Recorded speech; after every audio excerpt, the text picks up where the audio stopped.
Hi friends, நான் உங்க கும்மி dancer Sangeetha. ஆடி மாசம் வேற ஸ்டார்ட் ஆக போகுது இல்லைங்களா? ஆஃபர்ல சாரீஸ் அள்ளிட்டு போறதுக்கு நான் எங்க வந்திருக்கேன்னு பாத்தீங்கன்னா, நம்ம சேலம் இளம்பிள்ளையில இருக்க ரவி சில்க்ஸ் தான் வந்திருக்காங்க. ரவி சில்க் வந்து எங்க லொகேட் ஆயிருக்குன்னு பாத்தீங்கன்னா, ரோடு பாத்தீங்கன்னா சேலம் மெயின் ரோடு கனரா பேங்க்குக்கு அருகிலேயே வந்து நம்ம ரவி சில்க்ஸ் வந்து லொகேட் ஆயிருக்குங்க. இப்போ நம்ம ஷாப்ல போய் விசிட் பண்ணி பார்க்கலாம் வாங்க. மக்களே பாத்தீங்கன்னா இப்ப நம்ம ரவி சில்க்ஸ் வந்தாச்சு. கடையே பாக்குறதுக்கு ரொம்ப பிரம்மாண்டமா இருக்கு. ஸோ கலெக்ஷனும் கண்டிப்பா பிரம்மாண்டமா தான் இருக்கும். உள்ள போய் நம்ம இப்ப விசிட் பண்ணி பார்க்கலாம்.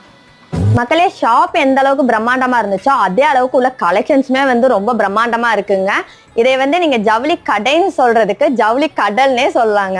இவங்க கிட்ட பாத்தீங்கன்னா ஸ்டார்டிங் பிரைஸ் 150ல இருந்து 25,000 வரைக்குமே எக்கச்சக்க கலெக்ஷன்ஸ் அவைலபிள் இருக்குங்க. இவங்க கிட்ட முகூர்த்த பட்டு சேலை கூட வந்து உங்களுக்கு அவைலபிள் இருக்குங்க. இவங்களோட இன்னொரு பிரான்ச் பாத்தீங்கன்னா கோயம்புத்தூர்ல கூட இருக்குங்க. உங்களால டைரக்ட் விசிட் பண்ண முடியல அப்படின்னா ஆன்லைன்ல கூட பர்ச்சேஸ் பண்ணிக்கலாங்க. வேர்ல்ட் வைட் வந்து இவங்க ஹோல்சேல் பிரைஸ்ல சிங்கிள் பீஸ் கூட பண்ணி கொடுத்துட்டு இருக்காங்க. இல்ல நீங்க பிசினஸ் பண்றீங்க